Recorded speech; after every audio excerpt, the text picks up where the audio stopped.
আসসালামু আলাইকুম রহমতুল্লাহ বরকাতুহু। আলহামদুলিল্লাহ ওয়াসসালাতু ওয়াসসালামু আলা রাসূলিল্লাহ ওয়া আলা আলিহি ওয়া সাহবিহি ওয়া আম্মা বা'দ। আজকে আপনাদের সামনে একটি শিরোনাম এসেছে যে পাপকে মামুলি মনে করা আরও জঘন্য পাপ। এটা সব ক্ষেত্রে প্রযোজ্য না হলেও মাঝে মধ্যে এটা হয় যে পাপ মূলত ছিল ততটা বড় না, যেমন আজকে হাদিসের ভাষ্য থেকে আমরা পাবো, অথচ এটা আল্লাহর কাছে বড় হিসাবে পরিগণিত হচ্ছে এবং শাস্তিও হচ্ছে। বুখারী শরীফ হাদিস, নবী সাল্লাল্লাহু আলাইহি ওয়াসাল্লাম দেখেছেন, বুখারীর সিডে লেটা আসছে 218, মুসলিম 292, যে মাররান নবী সাল্লাল্লাহু আলাইহি ওয়াসাল্লাম আলা কবরাইন, নবী সাল্লাল্লাহু আলাইহি ওয়াসাল্লাম দুইটা কবরের পাশ দিয়ে অতিক্রম করলেন, তারপরে বললেন ইন্নাহুমা লা ইউআযাবান ওয়া মা ইউআযাবানি ফি কাবীর, অবশ্যই এই দুইজনকে শাস্তি দেওয়া হচ্ছে, তবে এই দুইজনকে কোনো বড় পাপের মধ্যে শাস্তি দেওয়া হচ্ছে না।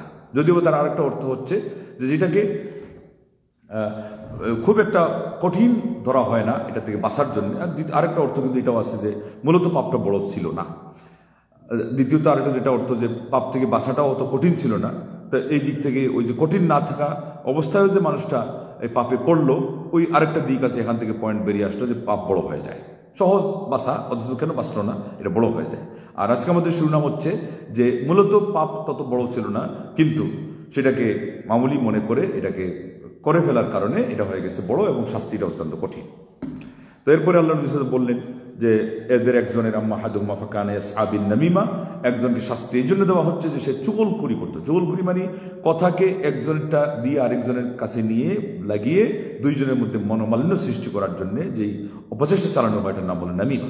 এটা মূলত গীবতেরই একটা প্রকার।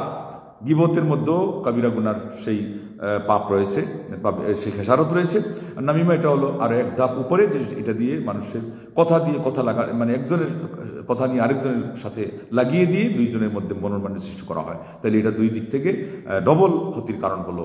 গীবত করা হলো বা কথা একজনেরটা আরেকজনের কাছে কি বলা হলো যেটা তার অপছন্দের, আর সেই সাথে এটা দিয়ে ঝগড়া লাগানোর মাধ্যমে কি করা হলো, আরেকটা বড় ফিতনা ফাসাদ সৃষ্টি করা হলো।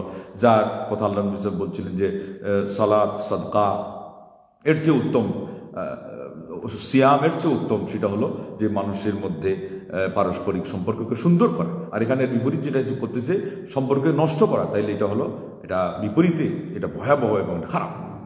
আর দ্বিতীয়টা বললেন আম্মাল আখার, আরেকজনের শাস্তি কেন হচ্ছে ফাকানা লা ইস্তানজিহু মিন বৌলিহি, সে তার পেশাব থেকে পবিত্রতা অর্জন করতো না। তো যাই হোক, এরপরে আল্লাহ নবী সাল্লাল্লাহু আলাইহি ওয়াসাল্লাম বললেন যে তুমি দুইটা খেজুরের ডাল দুই কবরে পুঁতে দাও, তাহলে এরপরে কারণ বললেন লাআল্লাহু ইউখাফফাফু আনহুমাল আযাবু মা লাম ইয়াইবিসা, এই দুইটা শুকানো পর্যন্ত হতে পারে আযাব কমিয়ে দেওয়া হবে, হালকা করা হবে, মওকুফ করা হবে, আযাব একার মাপ দিয়ে দেওয়া হবে, এটা বলা হয় নাই।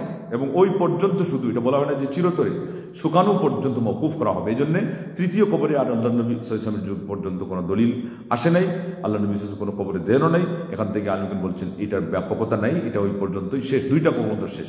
নবী সাল্লাল্লাহু আলাইহি ওয়াসাল্লাম জীবদ্দশাতেই তার মেয়াদ শেষ, অথচ আমাদের 1500 বছর পর পর্যন্ত বড় বড় আলিমদের কবরে এই খেজুরের ডাল না পাইলে বরের ডাল দিচ্ছে। এই হলো হাদিস বুঝার যে যোগ্যতা, এবং নবী সাল্লাল্লাহু আলাইহি ওয়াসাল্লামের হাদিসের সাথে আমাদের যে লেনদেন, আমাদের যে আচরণ, এটা যে কত দূরে চলে গেছে, আমরা যে কত ঘাটতি এখানের মধ্যে হেনেছি, এবং কি পরিমাণ আমাদের সমাজে আল্লাহ নবী সাল্লাল্লাহু আলাইহি ওয়াসাল্লামের হাদিস এর উপর আমল করার থেকে মানুষের মধ্যে অবহেলা এবং মানে যথেচ্ছা নিজের ইচ্ছা খাটিয়ে দেওয়া স্বেচ্ছাচারিতা, এর ব্যাখ্যার মধ্যে এটার বাস্তবতা আপনি পেলেন। তবে আজকে আমরা যেটা বলতে চাচ্ছি এটা হলেই যে এই জিনিসটা পেশাব থেকে পবিত্রতা অর্জন করা এটা কঠিনও ছিল না, আর এটা একদিক থেকে তত বড় ছিলও না। কিন্তু এরা যে অবহেলা করছে এটার মধ্যে তারা ডুবে গেছে। ঠিক কাউকে কেউ ধরে বেঁধে একেবারে জোর জবরদস্তি করে নেই যে আপনি আমার কথা ওনার কাছে গিয়ে লাগান, বরং সে চাই না, এরপরেও সে এটা গায়ে পড়ে কেন করতে গেল, এই জন্য এটা জঘন্য হয়ে গেছে। আর এটা তো মূলতই জঘন্য। আর আরেকটা অর্থ আপনারা একটু আগে শুনেছেন যে এই আল্লাহ নবী সাল্লাল্লাহু আলাইহি ওয়াসাল্লাম বললেন যে এটা থেকে দ্বিতীয় অর্থ অনুযায়ী যে দূরে থাকাটা তার কঠিন ছিল না, অথচ সে নিজে গায়ে এটা টেনে নিল। আর আরেকটা হলো যে এটাকে আসলে বড় ধরা হয় না, বা এটা ইসলামের মধ্যে অত জঘন্য ধরা হয়েছিল না, কিন্তু এই এরা তাদের আচরণগত দিক থেকে এটাকে যখন তারা হালকা মনে করে মামুলি মনে করে করলো, এই জন্য তাকে এখন কিন্তু কাবিরা ধরা হয়েছে। মোট কথা এখন এটা এদের ক্ষেত্রে এটা হয়ে গেছে, বড় হয়ে গেছে। এই জন্য ইবনে আব্বাস থেকে আসছেন যে লা সাগীরাতা মা ইস্তিকবার ওয়ালা কাবীরাতা মা ইস্তিসগার, কেউ যদি পাপকে আসলেই জঘন্য মনে করে তাইলে পাপ বড় থাকে না, এটা বড়টাই ছোট হয়ে যায়। আর যদি কেউ মামুলি মনে করে তাইলে ছোট পাপ আর ছোট থাকে না, এটাই কি হয়ে যায়, জঘন্য হয়ে যায়। ইবনে আব্বাস রাদিয়াল্লাহু তাআলা আনহু এই মূলনীতিটাও তাহলে এখান থেকে নিয়েছেন। এই জন্য আমরা যেমন কথায় শুনি বাপেরও ছাড়ে না, এইভাবে মনে করতে হবে। এবং আরবিতে বলা আছে আস-সাইয়্যাতু তাজনি উখতাহা, পাপ পাপকে টানে।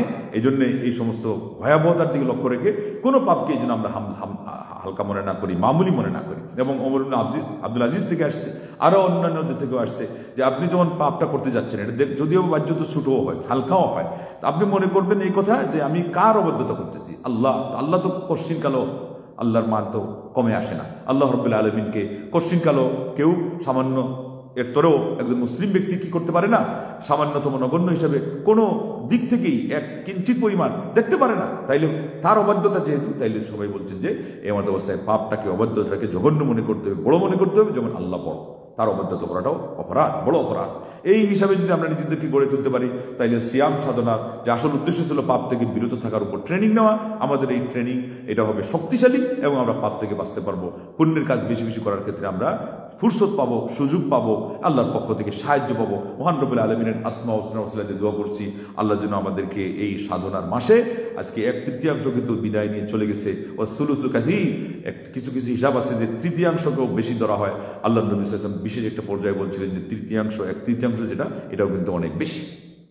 আমরা আজকে এই ক্ষেত্রে এটা ধরতে পারি 1/3 চলে গেলে আমরা মনে করবো না যে 1/3, মনে করতে হবে যে বেশি চলে গেছে, এটা বুঝতেই পারি না কিভাবে চলে গেল। ওইভাবে আরো 2/3 চলে যাবে, বরং এখানে 29 সাল আর একদিন কম, শেষে দেখা যাবে যে আমাদের শর্ট হয়ে গেছে সময়, আমরা কিন্তু এটাকে কাজে লাগাইতে পারি নাই। এই জন্য সময় থাকতে আমরা এটাকে মূল্য দিই এবং আত্মশুদ্ধিতার জন্য আমরা সবাই সচেষ্ট হই। আল্লাহ রাব্বুল আলামিনের কাছে দোয়া করে আল্লাহ আমাদেরকে তৌফিক দান করেন, আমিন। ওয়া আখিরু দাওয়ানা আলহামদুলিল্লাহি রাব্বিল আলামিন। আসসালামু আলাইকুম ওয়া রাহমাতুল্লাহি ওয়া বারাকাতুহু।